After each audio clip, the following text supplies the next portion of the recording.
What up, my freaks? RuinouSinsight here with part 15 of my Total Warhammer 3 modded Belegar Ironhammer campaign.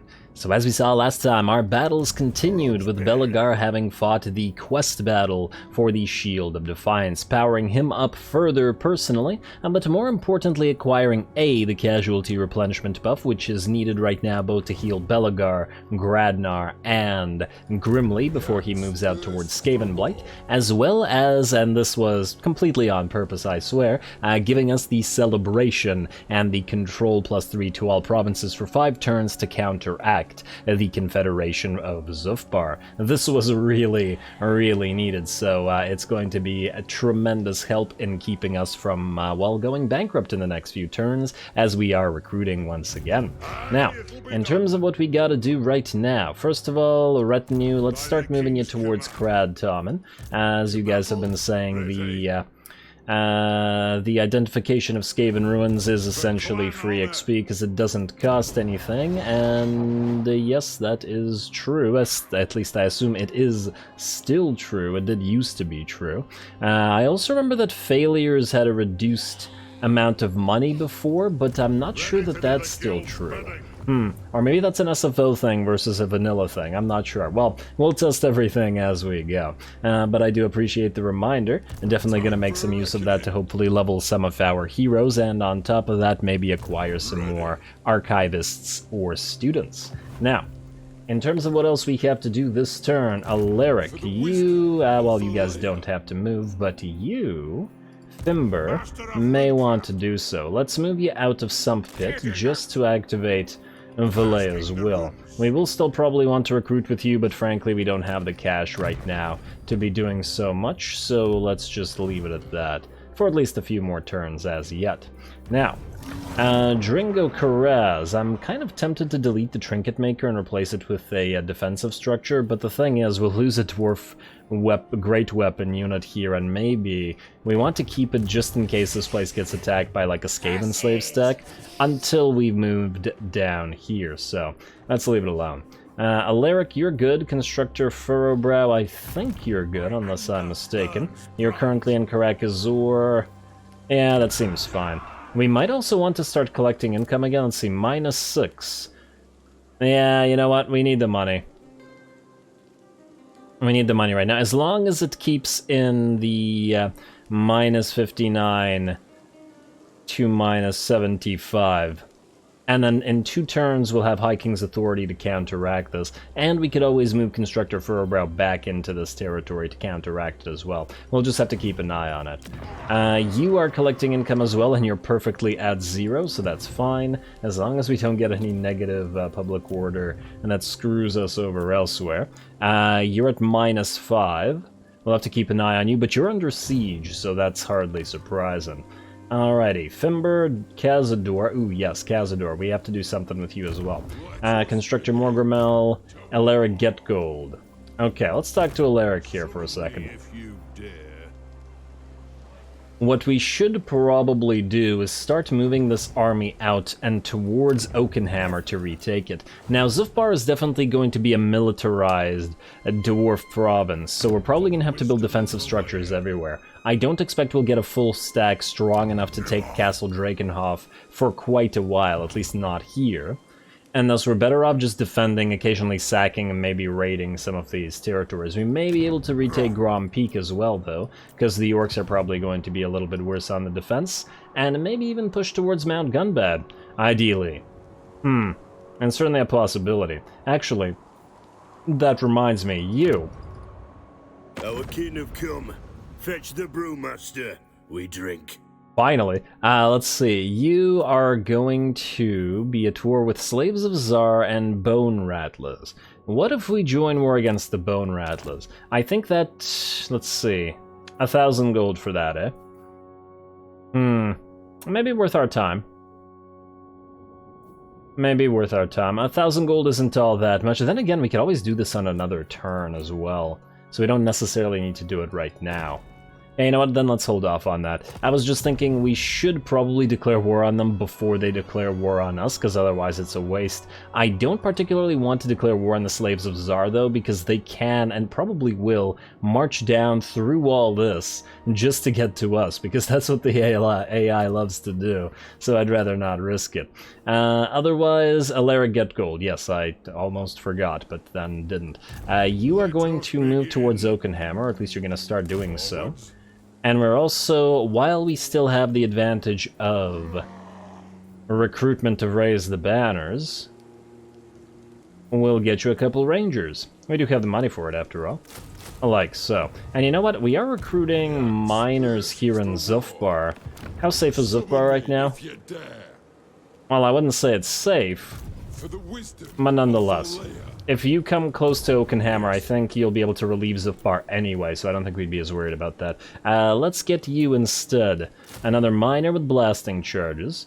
We could get another Quarreler for cheap, though frankly, we really probably don't need to be using Quarrelers at all, ever, instead of Rangers, just because we have all these buffs to them. For our particular faction, it just makes Quarrelers not worth our time. So we should... Wait, Rangers are tier 1 unit and Quarrelers are tier 2? That's kind of interesting. Oh, but this is a Great Weapon Quarreler. Okay, yeah. And Great Weapon Rangers are the same. We could get a couple Great Weapon Rangers just for fun. Although, frankly, this army doesn't have the range to rely on. And now let's just get a couple more regular Rangers. We're obviously not going to have this many Rangers in every single army, it's just that we don't have access to too much else right now, and it's better than building Dwarf Warriors or, well, frankly, most other things, so let's do that. This should be more than enough to take Oakenhammer, then we can transfer this army to Cazador, who's a legendary, well, semi-legendary lord. Is he immortal? He is not immortal, surprisingly, but he has a unique trait. Well, either way, we'll transfer the army to him because Alaric doesn't really serve any purpose. Vagaraki Slayer is not good enough to keep, in my opinion. It's just weapon strength, so, yeah. Alrighty. You guys are now good, though that did cost us money. We're gonna be at, like, 1,000 gold per turn after this, because of the massive amount of Rangers coming into this army as well. Alright, now, unless there's buildings to build, in which case we may want to... Now, you know what? We're not going to build any of those. Let's double-check diplomacy and let's go next turn. We got to get to Karak Eight before it falls. Anything here? Yes. Defensive alliance with Telia, barely a military alliance with Averland, nah. No need. I think we're good as we are. Retinue, you are good as well. Belegar, you are good. Anybody else need to do anything? I don't believe so. Let's skip it. Skip it. Skip it. Building upgrade available. Skip it. Oh, you know what? One other thing. I forgot to do this. We've been meaning to get you, Prospector's Spyglass. Range +10 and accuracy +10 for all allies in range. This will power up Belegar's army. Very nice. And you know what? While we're at it, there's been a few more runes that I wanted to get. Specifically, character runes, the Great Rune, or the Master Rune of Snorri Spanglehelm. Another 25 melee attack for Belegar, because we're just going to stack his stats until he's hilariously OP. And, I mean, I guess we could get the Master Rune of Scaff Blackhammer as well, to power up Belegar. On the other hand, maybe we go for some more banner runes instead. Or more character runes. Runes of Fire might help against the undead. Is there any runes that give magical damage, actually? And we got speed, we got weapon strength, armor +50. Ah, too bad this is a master rune. Do we have a lesser armor rune? Yeah, we have Rune of Iron. Could give these to all our ghosts. Master Rune of Adamant's not too bad either. And just since we've been saving up both gold, I feel like we should use at least some of these. We could get the Flaxen's Rune of Seeking to get at least one Bolt Thrower with one of these. Ancestor Runes, Vigor Loss, Immunity to Psychology. We have the Unbreakable trait, which ain't too bad. Rune of Sanctuary is probably good to have on most lords, because it's one free unit that has a massive amount of extra physical resistance. Rune of Dismay, I do like the idea of putting these on some of our ghost units in combination with the weapon that gives you the chill aura, because it'll slow everybody down. Melee attack and bonus versus infantry, eh? Actually, this isn't so bad. It's actually a fairly considerable bonus. Let's get this, Rune of Battle. Alrighty, and do we save the rest of this? I think we'll save the rest of this. Until we figure out what else we want. Rune of Sanctuary. You know what? Get the Rune of Sanctuary as well. It looks like a fairly decent buff. Okie dokie, that's good enough for now. Just felt like we haven't spent enough in a while, and I'd like to give some more runes to Gradnar Copperpot before he attacks Dograd, because he's in trouble already. Yeah, runes, as far as the eye can see. Belegar, you are just going to quickly take the Master Rune of... I forgot what it was called. Nope, it was one of these. Master Rune of Snorri Spanglehelm, yes. Oh, it is a character rune, yes. And this gives you 95 melee attack. Pretty darn good. 9581, and I just want to point out it's 9581 and we still have not spent a single point in his fighty line. And this is not counting the auras that he gets from various units, so yeah, it should be pretty interesting. Actually, speaking of our various units, do you guys need your points assigned right now? Maybe you do, maybe you don't. We could start actually moving you through your fighty tree. It's unlikely that he's going to get attacked, but I nonetheless want to give at least Belegar his point. Maybe it's now time to start moving towards stand your ground. Your rangers are starting to rank up, and we're going to need to make use of their rank 7s. You know what? I think we're going to go Thunderer.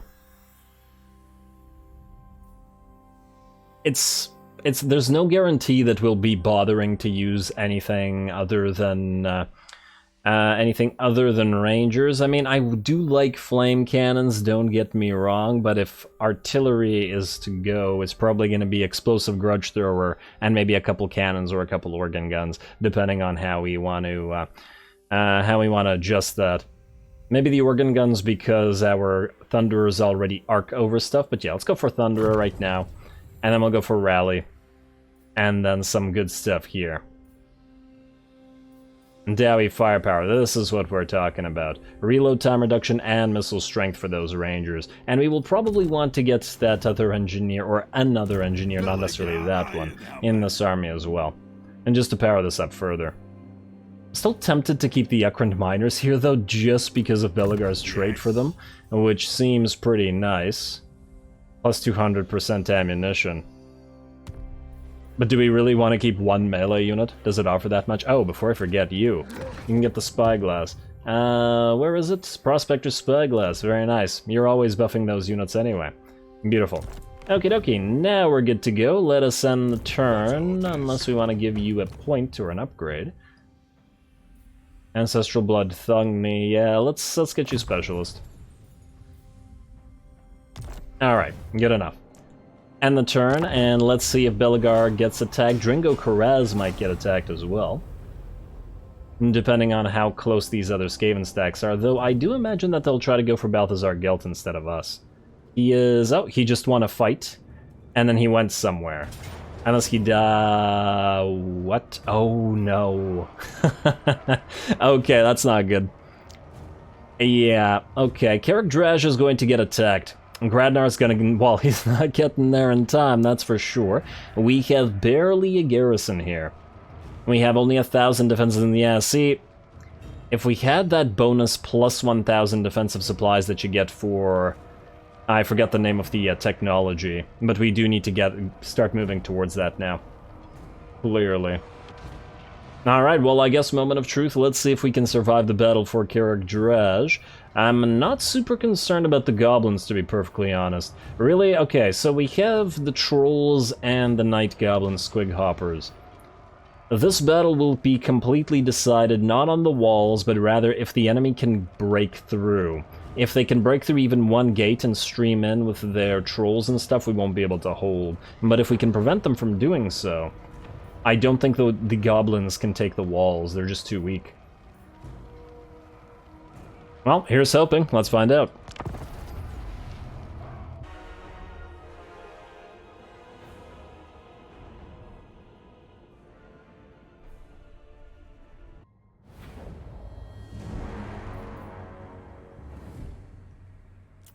Alrighty, here we go. The siege begins, and we've got 4 enemy siege towers over on one side of the map where most of their infantry, range, and otherwise is concentrated. On the other side, they have their ram and pretty much all of their trolls, as well as all of their cav. This is kind of a bad idea, and not a good setup. This actually really works out quite well for us, because we don't then have to worry about holding these walls so much as using our range units to do damage here, and we don't really need the towers here as well, as long as we can prevent the enemy from breaking through. We're instead able to concentrate more melee units over on this side, where if the enemy does make it onto the walls, we simply use our ranged unit or our melee units to hold them off. We've also put our grudge thrower over on this side, where it will be attacking this unit or this tower here, together with all the towers that we have, and there are a lot of them. Hopefully they will be able to do sufficient damage. They are orky towers, ironically enough. Kind of weird that this doesn't change to dwarfen territory, but whatever. It really should. Alright, it looks like the towers are doing pretty darn well. This siege tower will go down, and by the looks of it, and if that one goes down, this one should go down as well, which will mean there will be 2. Over on this side of the map, we've told all the towers that can range it to concentrate on the nasty skulkers that were operating the ram, and those nasty skulkers got absolutely decimated, stopping the ram in its tracks and preventing the enemy from opening the gate.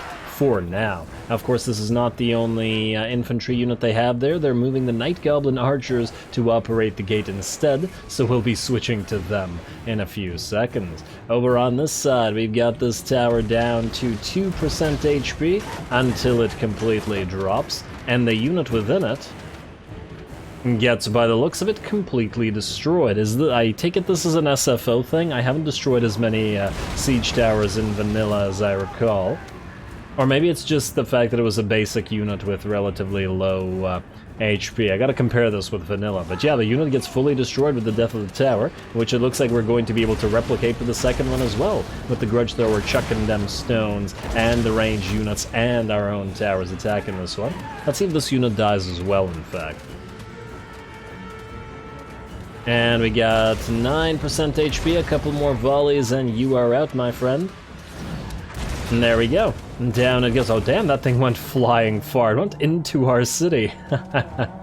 Oh, what an explosive tower. And this one actually very slightly survived. 44 units remaining, though now less, now that our units are focusing on them. Interesting. Well, it looks like some Night Goblins have made it to the walls and are going to start climbing, but they will not have reinforcements from the Night Goblins. These are archers, and I doubt that they can beat Quarrelers in a straight-up fight. Same thing over here. It looks like one of the enemy Night Goblin towers will make it through, disgorging the goblins on top of the wall, but we have Dwarf Warriors defending. So not super concerned, plus we did build a splash damage tower here, a cannon tower, which will be able to fire along the wall line. Over on this side, the second unit of enemy infantry, the Night Goblin archers, have failed, and thus there is no one left to push the enemy ram, which means all of these trolls and all of these cavalry units are useless until they manually try to break through the gates. And as we know by now in SFO, it takes a damn long time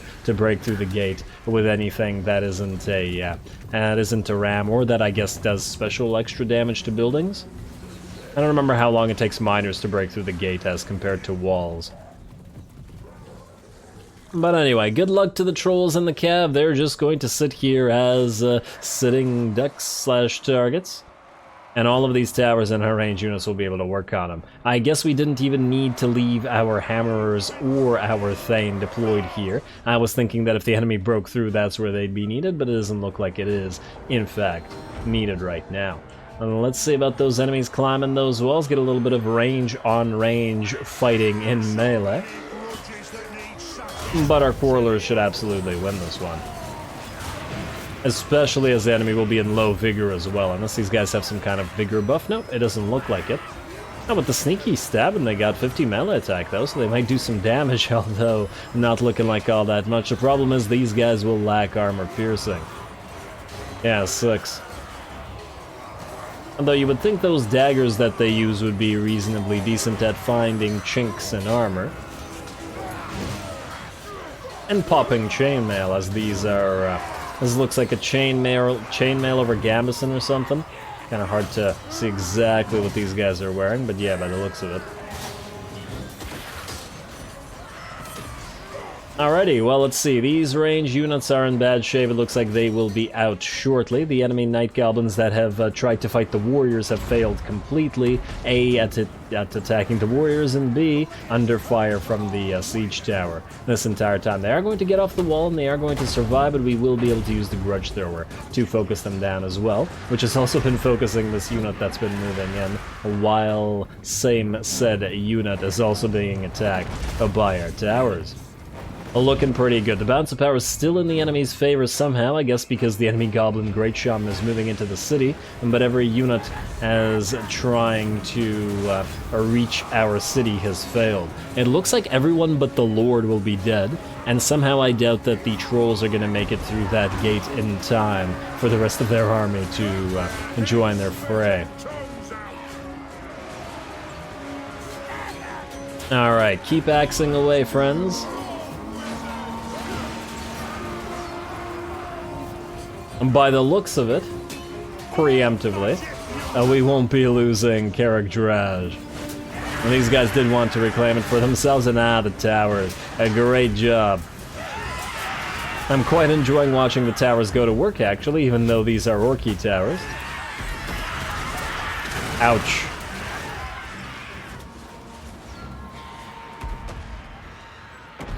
What's the basic... these are supposed to be arrows? Those are some heavily damaging looking arrows. They're flying quite quickly, and their impacts are quite heavy as well, like mini ballista or something. Anyway, let's see what's going on here. To counter the enemy Lord, who appears to be moving towards our Victory Plaza, we are going to send our own Thane, who should in a melee be able to take a Goblin Great Shaman that's exhausted at that without too much trouble. Over on this side, the gate is down by 1/3 of its HP, but the enemy is down more than 1/3 of its army, and our towers continue dishing out damage. In fact, our Quarrelers are now out of ammo, and our second Quarreler unit will shortly be out of ammo as well, but these towers, as we can clearly see, just do good work.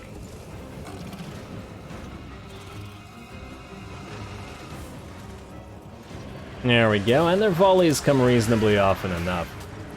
Actually, kind of interesting that the AI doesn't do the dance. It does do the dance against units, but refuses to do it during, well, with towers, which is probably a good thing for us, but it should probably do it, at least with like one unit at a time, or maybe a couple units at a time. Something approximating how the player would be able to do it. Not every single unit dodging every single shot, as that might be a little bit obnoxious. Alrighty, well, the enemy Lord is nearly caught up to... Is he actually slower than us? 38 movement speed, 35 movement speed, wow. The Thane is faster. The Thane has a glorious getup as well, damn. Look at this guy. That's some damn fine armor. Some random Thane as a defender of a random keep. And we have caught up. And this will probably decide the battle, as the enemy's not getting through. The cannon tower is trying to help us out as well. And we get a little duel here for our trouble. All right there, cannon tower.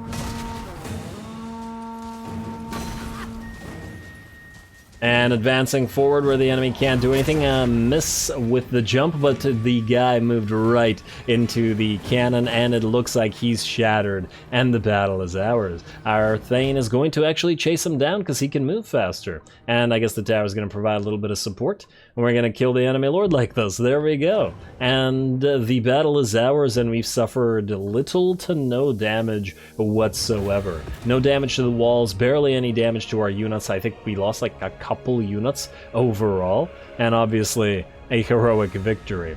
I kind of forget what the auto-resolve said, but probably not this.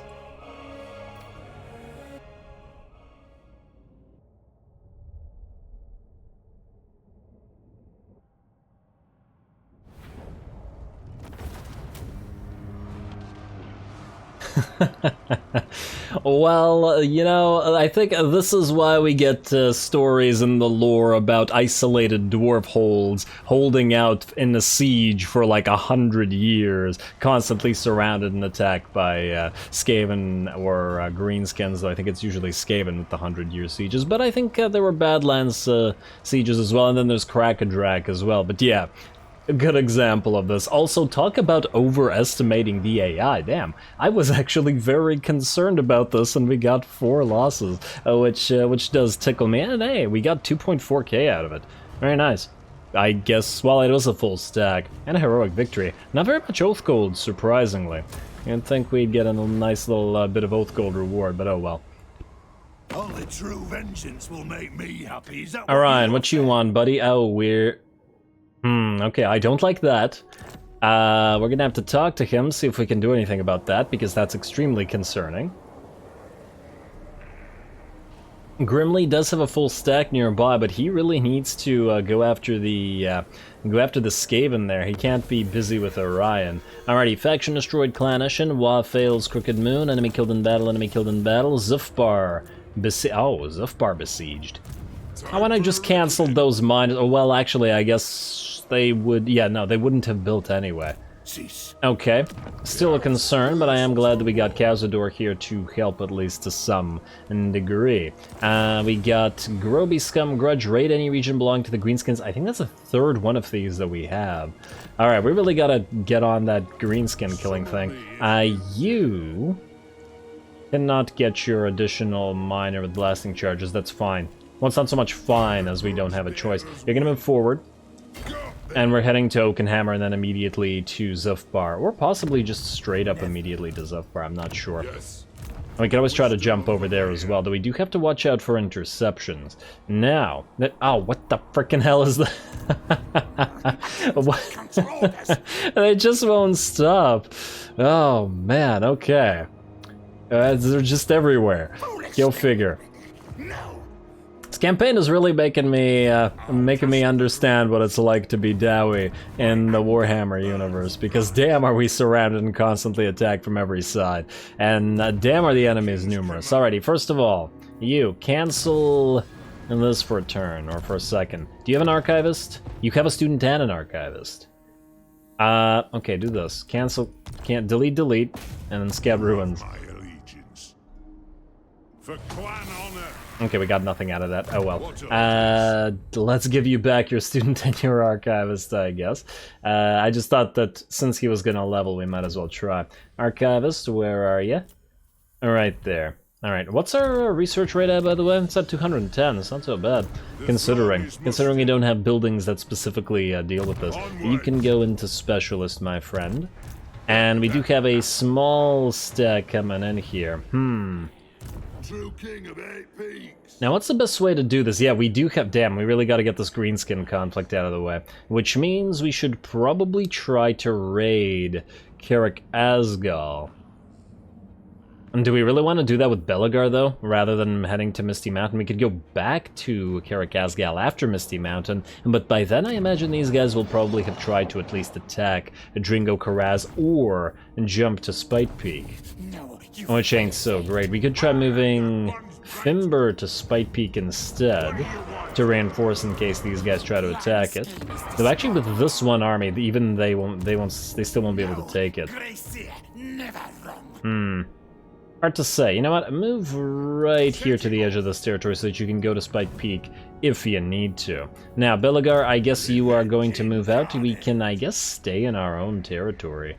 And it doesn't really matter where we move either. Because we can't raid in one turn anyway. We're very close to being able to raid the Skaven, but it doesn't look like it because we need 25 points, so... Yeah, unless we can finesse this somehow. Wait. Belegar, move right out of the settlement. Wait. See if we can do this. Did that cost you any movement points? It did not. Now, if you head to Crad Tommen... Please tell me that this takes you to Crad Tommen. It does. And we can raid. Beautiful. Well, we can raid the Skaven. It does mean not regenerating the Angrund miners, but the thieving vermin grudge will at least be settled, and then hopefully we can do the same here. We'll take Kradtommen next turn, and then we'll move back to Karak Azgal, raid it for a turn, take it out, and then move through to Misty Mountain. But I do want Moors dead, so it's at least one less enemy to worry about here. Alrighty, what's up next? Gilbert, you need to move out towards Grimly, though honestly it's going to take you absolute ages to get there. So long, in fact, that I'm tempted to just straight up send you down to Belegar, because it would be faster. What do you have again? You have Ancestral Blood of Morgrim? Yeah. But Grimly doesn't have one of these guys, so I feel like we still should probably give them to Grimly. Speaking of Grimly, let's, ooh, wait, actually, speaking of this guy, you canceled our agreement because you're an elf, and I am not surprised. How about you join war against the Broken Axe? Minus 4.7. What if we join the war her... Oh, okay, that's not so bad. Alright, you know what? I know that this is going to cost us money, and it's going to put us into another war, but I think this is worth it. It'll keep him friendly, but more importantly, it'll put him in a war with a fairly strong faction that's right beside him. And the fact that we're fighting them at the same time should make him happier. Yes. Alright, moving up to plus 11. But honestly, the only thing I hope is that these guys just keep killing each other's armies. Arguelon, you will also like... Actually, let's just take a look at quick deal here in general. Trade agreement, nothing from nobody. Stirland, nearly a military access. Telia's nearly got defensive alliance, and we could do it just to keep vision of them. The only thing I'm worried about is that Talzin often ends up fighting Telia for some reason. I don't see why they'd care about Telia all the way down there, but yeah. We got Golden Order, Averlan. Golden Order is nearly ready for a military alliance. You know what, that might be something we should look into. And, oh wow, these guys really want peace. They're probably about to die. We could peace out with them. Let's see, how much would this give us? 2.6k, oh wow. It's quite a bit.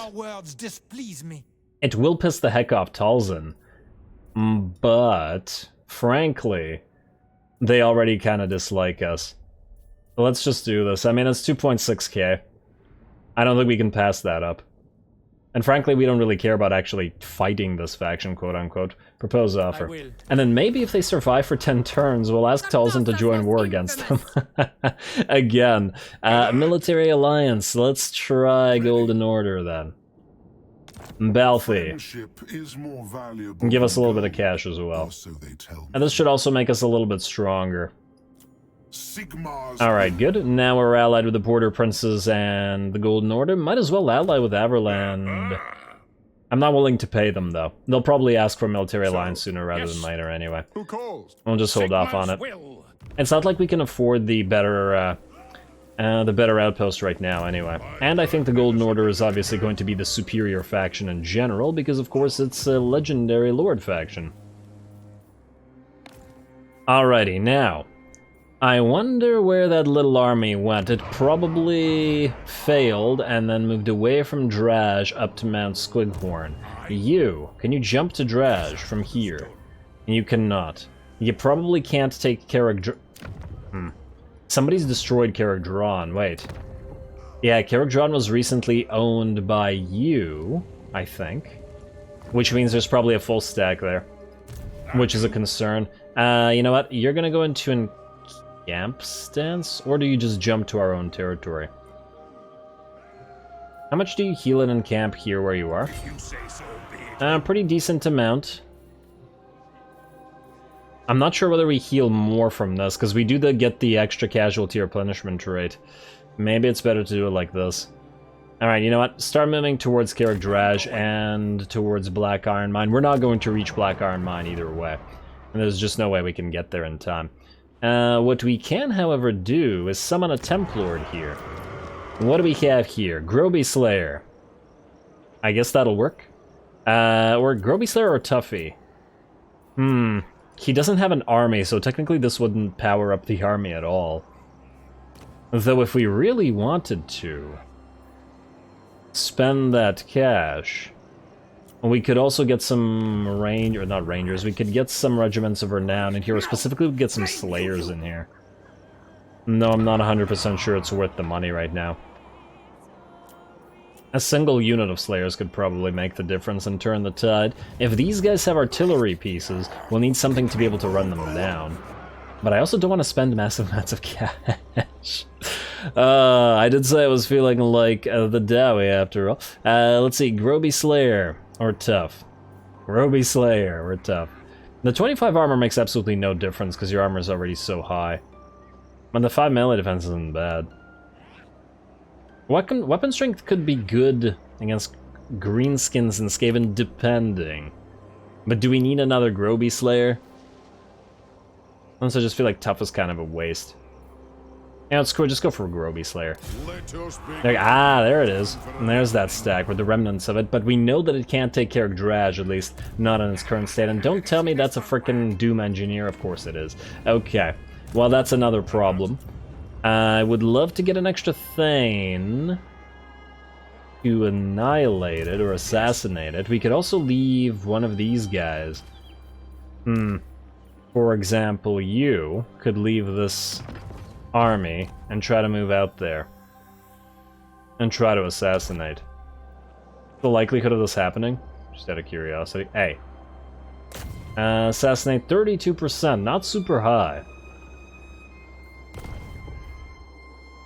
But nonetheless, it may be worth the time. Go here. Oh, but then you won't be able to heal. And we do still need you to fight. My axe thirsts for war. You know what, we can't get there in time. He's in one move from Black Iron Mine. Well, oh well. I guess we'll just have to deal with it. You... I guess you're gonna make use of Inspiring Presence. Obstinacy doesn't help you so much. We'll probably give you some items before we end the turn, because you may need them. Some runes, I mean. Alrighty, back to what we were doing over here. Grimly, you're gonna move out towards Skaven Blight. Let's hope that, unlike last time, we don't run into stacks. Or then again, maybe we should hope to. Okay, but we didn't. Okay. Okay, well this is still going on, but looks like our allies have the advantage there. Anybody else need to do anything? How's our public order looking? Still probably pretty okay. Let's see about buildings as well. Western Badlands, we've got stuff buildable here. And Dragonhorn Mines, let's go for that Scrat Mine to get that money up and running. And Bitterstone Mine, and guess what? You're getting a Scrat Mine. It is a mine after all. We also should probably build walls here. The orcs may start coming through the Barakvara territories towards these territories. In fact, I'm almost certain that they eventually will, because the AI loves to do that. But nonetheless, I think we have to keep the sparring chamber here for now. Mostly because we probably will need to recruit some stuff, at least basic stuff here. Karakazor, we can ignore you. Wait, actually we cannot. I just realized that you still have Masters of Stone and Steel, which you have no use for right now. Let's put you back to Venerate the Ancestors, at least briefly. You're still at +0, so you're still looking okay. You're -6. You can only take that for one more turn, so we need to be careful there. Damn public order. -10 at the Southern World's Edge Mountains at Karak Azul. That's despite you being here. Oh, well, it's because this guy's raiding. We can't stop that, unfortunately. Eastern Badlands, we are not paying for this, although... You know what, maybe Spike Peak. Maybe we can pay for that. 8 Peaks, this is going to cost too much money right now. Eastern Border Princes, same with you. So unless there's anything to switch... You're actually in Empower the Guilds in the Southern World's Edge Mountains, eh? Maybe we switch you to Purge the Yerks. Glad we didn't have it for this, but I think it might be too late for it. Actually, speaking of Purge the Yerks, after, it might be beneficial to switch you to Purge the Yerks as well.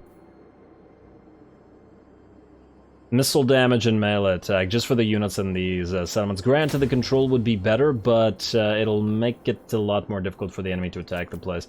You are in Empower the Guilds for the growth, but your public order is actually okay because the reinforced Citadel of Karak Eight Peaks and does counteract any public order issues. Eastern Border Princes, you're venerating, and I forgot to double check you guys. Alright. Otherwise, it looks like we're good. So, 2 things before we end the turn. Thing 1, diplomacy. Wanted to just double check that these guys aren't willing to peace out now. Only the Pirates of Sartosa. And I am not sure that there's any reason to do this right now, other than to piss off factions that are already at war with them. Yes. And we don't want a military alliance with the other dwarven factions because we want to confederate them, so keep them relatively weak. As dirty as that sounds, and not in a good way. No Slanesh Eagle today.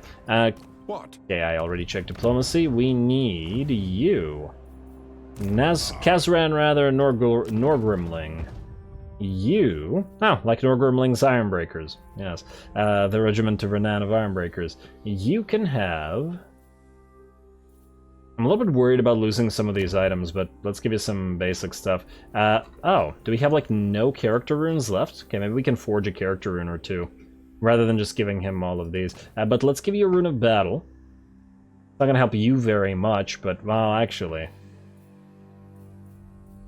Who's not using many runes right now? Either way, you don't have any runes that you could give anybody. Does a Stroller rune give you... No, it does not. I was hoping that he could get a stock out of it, but unfortunately not. Rune of Burning doesn't help you. Brewmaster, none of this helps. Choirmaster, Dwarven Tattooist, Stone Mason. We should also spread those Stone Masons around. And yeah, okay, those are the only runes we have. Anything? Wait, isn't there a rune that causes fear to Skaven? Fear or Terror would be swell. I think that might be the Rune of Fear, whatever it is, but I think there also might be other runes that do it. Yeah, so the Rune of Fear is just generally cause fear. Okay, let me see here. We have enough to at least forge one more character or banner rune.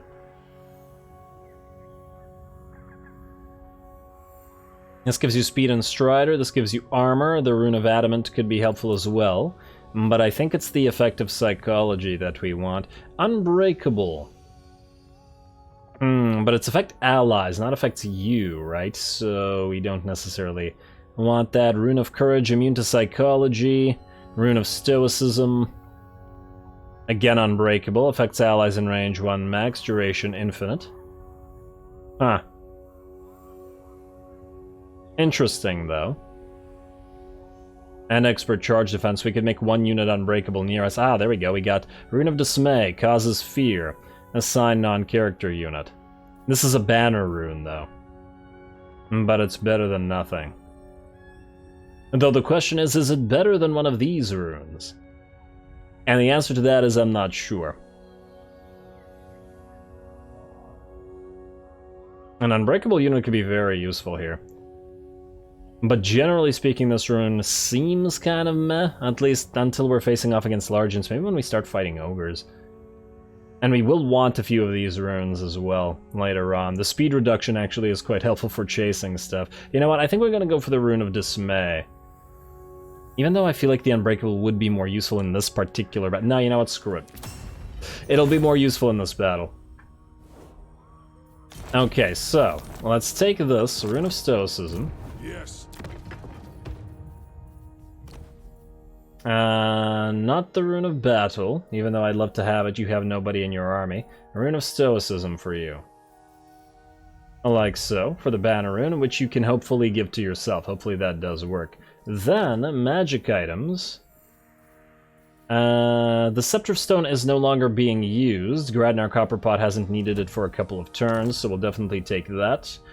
We will give you... Wait, did I not give him basic armor? I've sworn I did. Give you the Ogre Blade. I thought I gave him the, not the Glittering Scale. I thought I gave him the Gambler's Armor. No, I guess we'll give him the Glittering Scales instead, because once again, you are making no use of them right now. And will probably not be making any use of these items for the next few turns. A potion does not help. I guess we could go Obsidian Amulet just in case. I'm not going to give you any of Belegar's stuff. Alrighty, so lastly it'll be character runes, and if we want to steal one, we'll not give you the Rune of Spite. I didn't get a character rune, did I? I should combine this with the Rune of Fear if we want to steal the Rune of Fear. But you know what, I think this is good enough. At least I hope it is. It's good enough. I don't want to abuse the rune system too much and give him all the super runes and then give the next guy all the super runes. Let's keep it at least some degree of curtailed. Alrighty, researching technologies back to High King's authority. We're gonna need that next turn. And now we're ready to end the turn. Alrighty. Well, let's say a Black Armine survives. I'll be very disappointed if we lose all these items. Skip, unassigned skill points, skip. Outpost upgrade available, skip, not worth the time or the money right now. You are also not worth the money. I'd love to swap that out, but we can't do it right now either. Alright, here we go, end the turn. Grudge removed, the thieving vermin grudge. We got raised we got the recruitment cost reduction back up. That's actually quite nice. And here come Clan Rictus. Alright, so we're gonna get the Rune of Stoicism on you, my friend. And I guess we are going to fight this. Close victory. Oh damn, they do have a catapult. And that's really quite unfortunate. Grudge throwers aren't great at dealing with those. Well, let's see what we can do.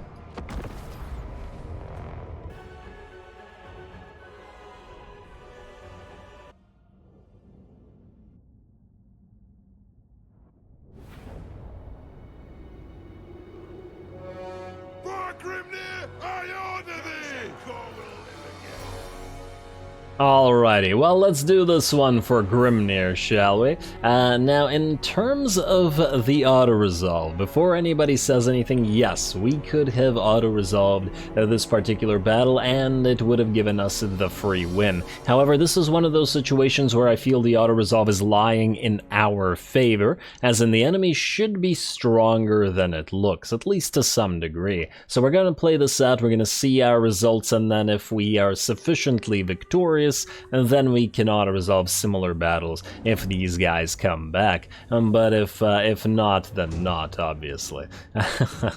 No need to use the auto-resolve to cheat, essentially. Anyway, well, let's just quickly check the setup here. We have a single unit of Longbeards together with the Thane, and a unit of Quarrelers behind them to block off all 5 units here. The Thane is here because the enemy has its Chieftain here, and the Thane will thus counter the Chieftain, and the Longbeards can hold the line here against all the units that are coming in, as I'd like to see them take them down. I really would. We also have a basic tower at a tier 1 tower right here to overlook and help fire into those units. We've also deployed 3 full units of Dwarf Warriors over on this side of the map. Their goal is to simply rush those Plague Claw catapults before these guys can achieve anything. Now, I don't know whether this was the right way to do it, because there would have been probably a few more ways. For example, we could have set up all of these Dwarf Warriors right here where the catapults couldn't fire, and maybe force the enemy to attack them rather than hitting the Dwarf Warriors directly with the Plague Claws, but I'm not entirely sure.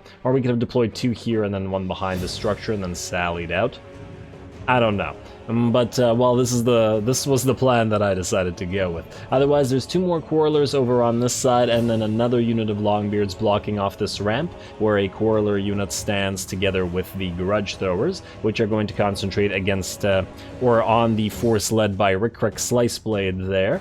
And we obviously have our Lord, who will also be dueling Rickrick if he can get the chance. We've also built this particular tier 4 explosive tower, the best tower that we can build right in the center here, where it can hopefully command the field and destroy 2, or be able to attack at least, 2 full sets of enemy units. Now, let's take a quick look at Mr. Rickrick here. He does have his own blue armor, which I guess is a variation of Queek's armor. It looks kind of similar, at least. Oh, I really like the blue color scheme, though. Yeah, this guy's got some pretty fantastic armor. A little bit jealous. That's right, I'm praising a Skaven's armor in a dwarf campaign. That's a good idea. But yeah, I do like the color scheme. Anyway, this guy's gonna rush forward, and he is not going to take any damage from the Grudge Thrower, but the rats with him most likely will. And there we go. And get a few more nice volleys into that blob. Too bad we don't have an explosive grudge thrower, but I still think it'll do a very decent amounts of damage to that pile, or that column, I should say, of Skaven. Similar column of Skaven moving in here, but our two Quarreler units will be firing on them even as they move in, so I think we should be able to do decent damage there, and it looks like we are indeed holding the line here with our Thane and our grumbling Longbeards. And I do imagine that they should be able to hold this pretty much for the entire battle. Once again, I really don't see the enemy clan rats and Skaven slaves getting past the Longbeard units. Over on this side, things are a little bit more dicey. One of our Dwarf Warrior units did manage to charge in and block off these units of Plague Claw catapults from firing, but unfortunately they are being attacked by those Warp Grinders, who did also use their Warp Quakes, so these guys are getting quite badly beat up. The other unit of Dwarf Warriors and the Dwarf Warriors with great weapons are fine, however, and can hopefully move in to relieve these ones before the Plague Claws can fire again, which is the main goal of this army. At the very least, if they keep these units distracted, that's a Plague Claw that can't contribute to the fight, and a pretty big decrease to the enemy's power here. Our Longbeards are moving in as well. I'm gonna have to be a little bit careful with them, lest they get knocked around by our own Grudge Thrower here, which did seem to clip a few units there. And these guys have lost unit cohesion, which is a little bit unfortunate, and is quite dangerous for them, especially as they are now getting charged in the back as well. Plus, Rook is obviously going to be killing a decent amount of models. On the bright side, though, we do have an enemy blobbing up, which means it's time for the Assault of Stone. And at the very least, this one unit should be pretty darn badly beat up from that, and is basically destroyed. Granted, it is a Skaven slave unit, so it probably wasn't going to ever contribute all that much to the fight, but it's still good to get those guys destroyed. And it looks like our tower is also firing down upon the enemies here, and we are seeing them off. Our Lord hasn't actually moved into the fight with Rook as yet, as we're just going to let him get winded and then exhausted, and then move in, so that we don't risk our Lord and get, or suffer a morale shock should he rout. As Rook is a decently high level, or at least higher level than our Lord here at rank 7, I believe. Yeah, and he's got pretty okay stats at 80 melee attack. So we do have to be wary of that. Over on this side, unfortunately, our Dwarf Warriors did end up routing, probably due to damage from those Warp Grinders, who did 62 and 12k. Very respectable. With all those clan rats helping them out and shielding for them, the Warp Grinders did manage to apply that magical armor-piercing attack, and did plenty of damage, plus their Warp Quake, of course. Unfortunately for them, we did see off the enemy Plague Claw catapults, so they're no longer a threat, and that was the main threat on the field, other than Mr. Sliceblade, of course. We also have the Quarrelers here dueling the enemy Skaven Slave Slingers, while our Grumblers, or rather our Longbeards, have run out after the enemy Chieftain, who's already in pretty bad shape and will be destroyed shortly. Our Longbeards still have plenty of HP. Now that the enemy Lord is surrounded, we're also going to move our own Lord in, and he's going to help out in attacking them, especially while the enemy has no help from its clan rats. And he actually has a similar color scheme to us, minus his is a little bit darker there. But I guess there's a good reason to appreciate the color scheme then.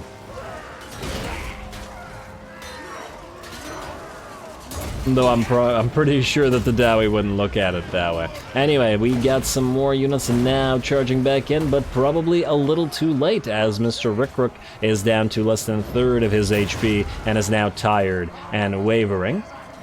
And we should be able to take him out of the fight in a few more hammer blows. There we go, looks like a nice shot from our tower did land there, and Rickrook is down to a tiny bit of HP and will be dead shortly. Otherwise, it looks like these Skaven slaves are going to have to deal with the Longbeards and our Lord, which I don't imagine they're going to be capable of doing. However, the units that were able to see off the Dwarf Warriors that charge the Plague Claws, who are now returning to the fight, are now heading directly for the key building, We obviously don't want them to capture that, as that would otherwise destroy the explosive tower there, and we can't have that right now, so we're going to be moving a bunch of units back from where they were, contracting our battle lines and protecting that tower. Alright, give me the volley quarrelers, please. Before this guy gets away. And there's the volley. Will it be enough?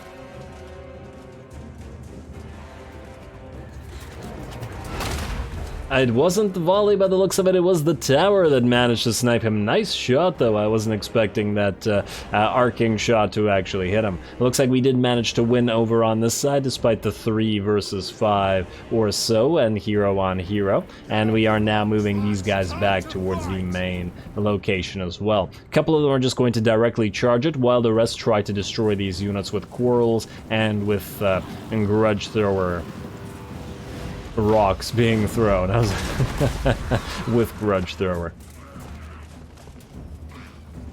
Alrighty, we are getting hit back by some Skaven slave slingers in the background, but a few shots from the grudge thrower plus the quarreler shooting these guys in the side is probably going to be faster than directly moving in to protect this place, and there we go. Some very nice shots from the grudge thrower and the tower helping out, and these clan rats are no longer capturing, and thus will fail. And the other units on the field are not too much of a threat either, so I think we're looking pretty good. And the warp grinders are moving in to add even further damage here, and are actually doing a good job of ripping our quarrelers apart.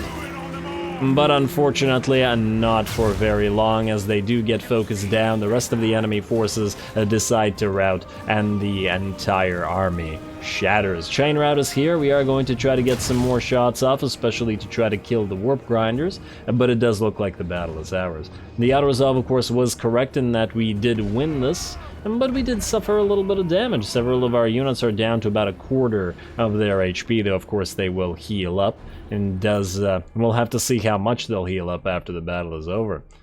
That said, it really does depend on model losses.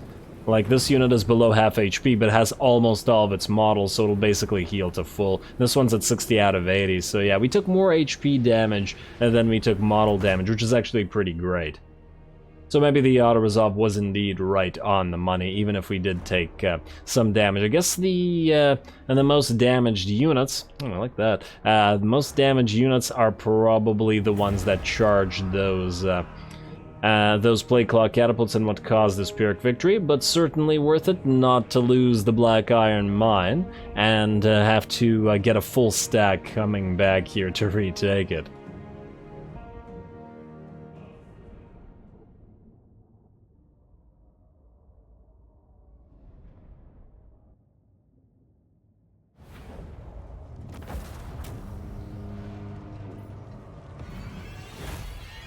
Alrighty, a Pyrrhic victory, but a victory nonetheless. I'm still not sure whether it was completely the right idea to go after the catapults in the way that we did. It did prevent them from doing any more damage, though, but they did manage to hurt the units that did sally out to kill them. Still, it did work out in the end. We could... 1,000 gold and 58 oath gold. We did get a bunch of runes and spent all that oath gold. On the other hand... Public order here is kind of problematic right now, and if we don't delete Norgrimling, which we probably won't for at least a turn or so, maybe we're better off drinking to victory for now.